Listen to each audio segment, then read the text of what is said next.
चलिए शुरू कर दें। नमो यंतरणं नमो सिद्धाणं नमो यरणं नमो जनं नमो देशोजानं एषो पञ्जनं मुखारजो वापुणासनं मङ्गलं च सविजिम्बलं तदानि मङ्गलं मङ्गलं चिदामङ्गलं च मङ्गलं वेद्यवन्दं मङ्गलं तदारिषं भुजं निदानं भुजं चिदाशं चाउषं भुजं गिरि बनतं तमजनं भुजाय तदारि लोकमानिन्द लोकमा सीता लोकमा चाउ लोकमा गिरि बनतं तमजनं मंगलम भगवान वीरो मंगलम गौतम प्रभु मंगलम सूर्यभद्राचार्य जन धर्म मंगलम आडंबर श्री धर्म स्वामी नमः सर्व श्रेष्ठ प्रणाशाय सर्व विशारदाय सर्व लब्धि निधानाय श्री गुरु गौतम स्वामी नमः मंगलम पद्मतीतादे मंगलम कणको गुरु मंगलम देवेंद्र कला पुनः मंगलम कला प्रभु मंगलम कल्पतरु सूर्य सद्गुरुभ्यो नमः दीर्घपदर सूर्य सद्गुरुभ्यो नमः अज्ञानाति मिराधनम दयं जन चला ज्ञान धर्म मिलितमेन तस्मै श्री गुरुवे नमः तस्मै श्री गुरुवे नमः। इस वक्त हम संवर तत्व के अंदर है। संवर तत्व के अंदर फिलहाल 12 भावनाएं चल रही हैं। इन 12 भावनाएं के अंदर हमने पहली 3 यानी कि अनित्य भावना, आशरण भावना और एकत्व भावना मिच्छन दुग्रम संसार भावना संपूर्ण की है। एकत्व भावना, अन्यत्व भावना और अशुचित्व भावना हम आज करने की मेरा प्रोग्राम है, इसलिए वो हिसाब से चलेगा। लेकिन आज मेरा थोड़ा विलंब हो गया, इसलिए देखते हैं अभी कितना होता है। एकत्व भावना, यह जीव अकेला ही आया है, अकेला ही जाएगा। यह जीव अकेला ही आया है, अकेला ही जाएगा। अकेला ही जाएगा और खाली हाथ आया है, खाली हाथ जाएगा। अकेला ही अपने सुख दुख को भोगता है। इस दुनिया में मेरा कोई नहीं है, मेरा पुकारना व्यर्थ है। नाम दर्शन युक्त एक ही आत्मा शाश्वत है और सब संयोग से उत्पन्न वही भार्गव है, ऐसा विचारिए। यह संसार के अंदर सिर्फ और सिर्फ एक जीवी अकेला आया है और अकेला जाने वाला है। जीव के साथ कोई आया नहीं है। जीव के कर्म को जीव खुद भोगेगा, वो भी भोगने के लिए कोई और नहीं आएगा। जीव के पुण्य है, पाप है, यह दोनों भी जीव को खुद ही भोगने पड़ेंगे। उसे भोगने के लिए भी कोई और नहीं आएगा। हाँ, सहयोग कोई दे सकता है, सहायक कोई कर सकता है, लेकिन कोई दूसरा आपके कर्म को नहीं भोग सकता। यह जीव है। इस दुनिया में मेरा कोई भी नहीं है, यही मान के चलना है। आज मैं हूं, कल मैं नहीं रहूंगा। आज मैं आया, कल मैं नहीं रहूंगा। आज आया, कल किधर जाऊंगा, मुझे कुछ भी नहीं पता। तो यही जीव है और यही वास्तविक संसार है। यह मेरा है, वह मेरा है, यह सब करना व्यर्थ है। सिर्फ और सिर्फ तू मेरा है, मैं तेरा। तू यानी मेरा आत्मा और मैं भी मेरा आत्मा। तू मेरा, मैं तेरा।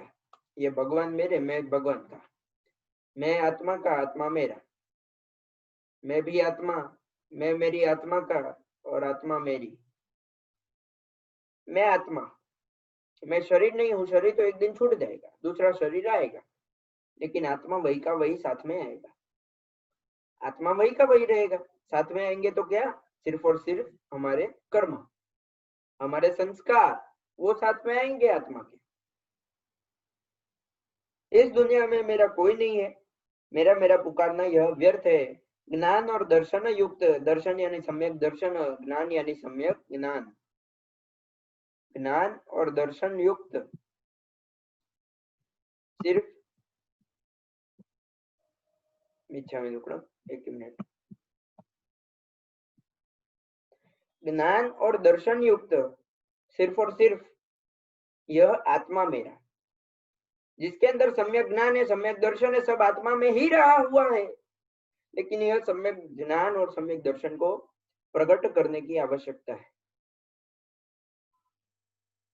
आत्मा के अंदर अनंत वीर्य रहा हुआ है, आत्मा के अंदर अनंत शक्ति रही हुई है। उसी शक्ति का प्रभाव देख रहे हैं दिव्य तपस्वी परम पूज्य आचार्य देव श्रीमद विजय हंस रत्न सुरेश्वर जी महाराजा की जो ताकत। कल उनके 180 उपवास का पारना है। 180 उपवास।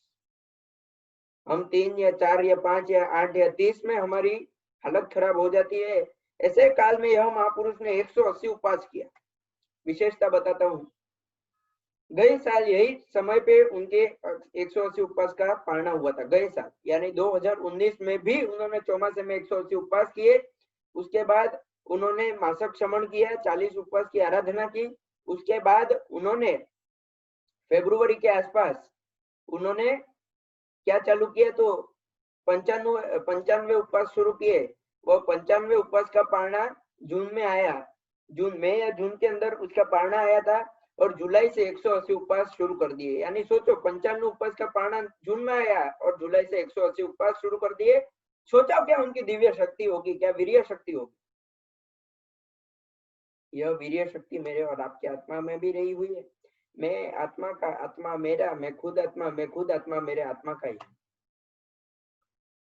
यह एकत्व भावना। खाली हाथ आया खाली हाथ जाना, अकेला आया अकेला जाना। आप अकेले हो, आपका साथ आज जो दे रहा है वो कल भी देगा, उसकी कोई गारंटी नहीं है। और आप जिसका साथ आज दे रहे हो उसका साथ आप कल भी दोगे, उसकी भी कोई गारंटी नहीं। यही है एकत्व भावना।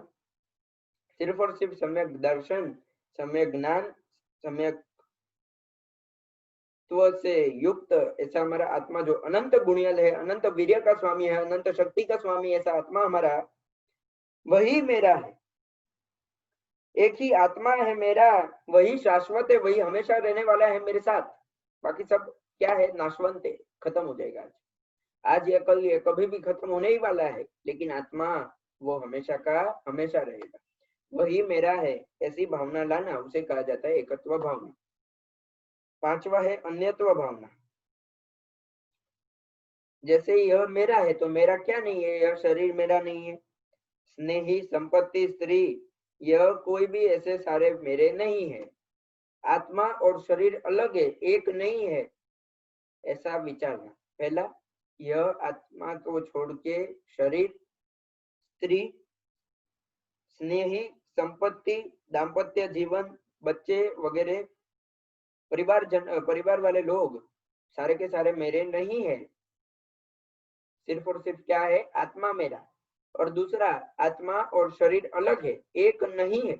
आत्मा और शक्ति अलग है, एक नहीं है, ऐसा समझना, ऐसा विवेक रखना, इसे कहा जाता है अन्यत्व भावना। छठी है अशुचि भावना, अशुचित्व भावना। अशुचित्व भावना यानी क्या है, किसी किसी लोग को है ना अत्तर, परफ्यूम वगैरह पसंद होते हैं। अत्तर और परफ्यूम का काम मुख्य तरह से यही है कि आपके शरीर को अच्छी गंध प्रदान करता है, यानी उसे सुगंधित करता है। सुगंधित करने की जरूरत क्यों पड़ती है, ये आप भी सोच सकते हो और जान सकते हो। डियो लगाते हैं, परफ्यूम लगाते हैं, अत्तर लगाते हैं, या कोई भी ऐसा अच्छी गंध वाला सुगंधित पदार्थ लगाते हैं, किसके लिए, तो शरीर को सुगंधित करने के लिए। सुगंधित करने की आवश्यकता उसे ही पड़ती है जिसमें दुर्गंध हो।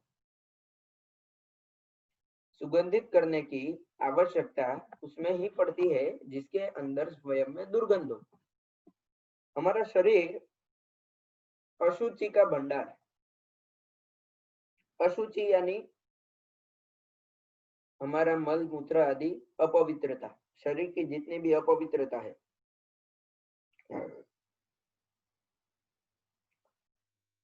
हमारा मल मूत्र, पसीना, खून, खून को भी अपवित्र गिना जाता है। वो भी आपको बता दूं, खून भी आपके शरीर का, मेरे और आपके शरीर का खून भी अपवित्र है, वो पवित्र नहीं है। खून लेके भी भगवान के पास नहीं जा सकते। खून भी अपवित्र है, खून लेके शास्त्र नहीं पढ़े जा सकते। खून मतलब ऐसे बहरा हो तभी, ऐसे तो आपके अंदर है वो मालूम है मुझे, लेकिन जब भी किधर से बहरा हो, किधर कट आ गया, आपको बड़ा घा लग गया, आपके मांस अंदर से दिख रहा है, या किधर से भी खून का जब भी बहाव चल रहा हो, जब भी पसीना का बहाव चल रहा हो, जब भी जबरदस्त पसीना हो, जब भी आपको जबरदस्त मल मूत्र निकल रहा हो, या नाक में से म्यूकस निकल रहा हो, गंध निकल रहा हो, तो यह सभी क्या है, तो यह अशुचि अपवित्रता है आपके शरीर की। आपके शरीर की गंध है, गंधवाड़ है, आपके शरीर के अंदर का कचरा है, और जो कचरा होता है वही शरीर बाहर निकलते है। एक बात याद रखिए, तो साइंस ने प्रूव किया, मेरा खुद का नहीं। कचरा जो होता है वो शरीर बाहर निकालता है, क्योंकि अंदर उसके कुछ काम का है नहीं, और यह कचरा लेके शास्त्र वगैरह भगवान के पास नहीं जा सकते। कारण क्या? तो वो अपवित्रता है, और परमात्मा वो पवित्रता के भंडार है, इसलिए उनके पास नहीं जा सकते। शास्त्र के अंदर भी पवित्रता का भंडार रहा हुआ है, संघ का सामान्य ज्ञान रहा हुआ है, इसलिए उसके पास नहीं जा सकते। तो ऐसे सारे हमारे शरीर में से जो अशुचि निकलती है, जो अपवित्रता निकलती है, उसके कारण हमारा शरीर क्या हो जाता है? तो दुर्गंधी हो जाता है। अलग अलग जगह से दुर्गंध आती है, बास आती है। तो ये दुर्गंध से बचने के लिए वो ना आए, इसलिए हम किसका उपयोग करते हैं? सुगंधित पदार्थों का, जैसे अत्तर है, परफ्यूम है, डियो है आदि सारे सुगंधित पदार्थों का हम उपयोग करते हैं। किसके लिए? तो यह दुर्गंध को दूर करने के लिए। ऐसे अपवित्र शरीर का मोह कैसे रखा जाए? हमारा शरीर अपवित्रता से भरा हुआ है, ऐसे अपवित्र शरीर का मोह कैसे रखना जाए? जिसका शरीर पवित्र होता है ना, उसका खून भी सफेद कलर का होता है। हमारा लाल है, मतलब हमारा खून भी अपवित्र है।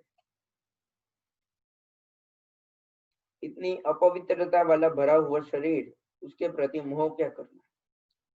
परमात्मा जैसे परमात्मा को भी अपने शरीर के प्रति का मोह नहीं होता है। इनका शरीर तो दिव्य होता है, जबरदस्त संगठन संस्थान वाला होता है। हमने जो पहले पढ़ा नामकर्म के अंदर, ऐसे उनका तो जबरदस्त लक्षण युक्त शरीर होता है, फिर भी उन्हें अपने शरीर के प्रति मोह नहीं होता है। तो हमारे जैसे, जिसकी आज सौंदर्य है, सुंदरता है, तो कल नहीं रहने वाली। बूढ़े हो जाओगे, बाद में कोई नहीं रहने वाला, कुछ भी नहीं रहे। सौंदर्य का, सुंदरता का भी कभी अभिमान गौरव नहीं करना, कभी अपनी धन दौलत का अभिमान गौरव नहीं करना, कभी अपने दोषों का गौरव अभिमान नहीं करना,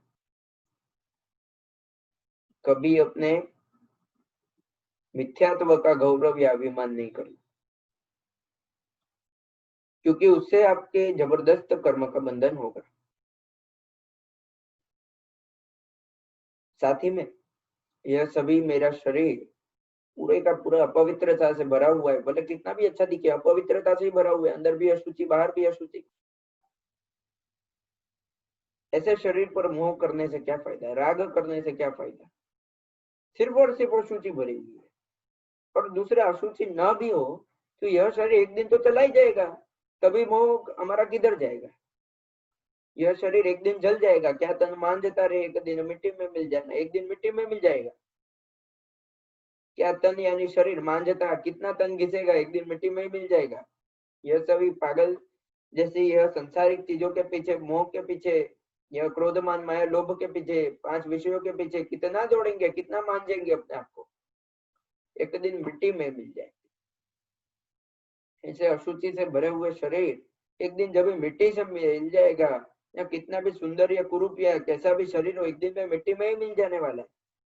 कोई तकलीफ हो अपने आप को तो उसका बुरा मत लगाना, और कोई आपके पास प्लस पॉइंट हो तो उसका अभिमान मत करना। कोई तकलीफ हो तो बुरा मत लगाना, कोई गुण हो तो अभिमान मत करना, इतना याद रखिएगा। तो यह ऐसे शरीर का जो अच्छा भी है, बुरा भी है, कैसा भी है, लेकिन एक दिन तो मिटने ही वाला है। अशुचि से तो भरा ही हुआ है, कितना भी सौंदर्य हो फिर भी अशुचि तो निकलती ही है। ऐसे शरीर पर मोह करके, राग करके क्या फायदा है? कोई फायदा नहीं। एक दिन मिट जाएगी आपकी सौंदर्यता, एक दिन मिट जाएगी आपकी सुंदरता, एक दिन मिट जाएगा ये पूरा का पूरा शरीर, एक दिन मिट जाएगा ये पूरा का पूरा सब,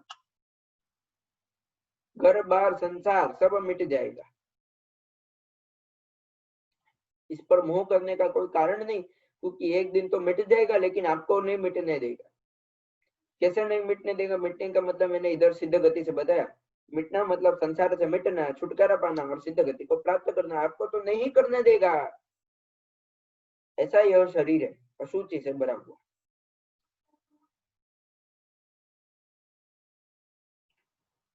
यह शरीर अशुचि का भंडार है। पवित्र सुगंधी पदार्थ भी इसकी संसर्ग से अशुचिमय बन जाते हैं, लेकिन कितने भी लगाओ फिर भी बहुत लोग ऐसे होते हैं, बात तो आती है। ऐसे अपवित्र शरीर पर क्या मोह करना, इस तरह सोचना, क्योंकि यह शरीर पर मोह करके कोई फायदा नहीं। ऐसा यदि सोचोगे तो इसे क्या कहा जाएगा, पशु चित्व भावना। आज के लिए यही पे समाप्त कर रहा हूँ। कल से आश्रम, संवर, निर्जरा और लोक स्वभाव नाम की 4 भावना कल से आगे लेंगे। धन्यवाद। वितराग की आज्ञा विरुद्ध कुछ भी बोला हो तो मिचन दुगड़म। और एक महत्व की बात, कल भी हमारे क्लास मांगलिक है, कल छुट्टी है। शायद से शायद पूज्य गच्छाधिपति कला प्रभु सुरेश्वर जी महाराजा के गुणानुवाद हो सकते हैं, लेकिन बाकी मांगलिक है। कल महत्व की बात, दिव्य तपस्वी हंस रत्न सुरेश्वर जी महाराजा के चौथी बार के 180 उपवास का कल पारणा है। वो आपको अरिहंत चैनल आदि पे भी देखने को मिलेगा लाइव, तो देखिएगा, लाभ जरूर उठाइएगा उसका। साथ ही में कच्छ वागड़ समुदाय के सुविशाल गच्छनायक मधुर भाषी परम पूज्य आचार्य भगवान श्रीमद विजय कला प्रभु सुरेश्वर जी महाराजा का कल पहली मासिक पुण्यतिथि है, तो उसके लिए उनके भी स्मरण करना, उनके भी जाप करना। वो भी महापुरुष थे, जबरदस्त महापुरुष थे, उनके गुणगान करो उतने कम है, उनको भी स्मरण में रखना।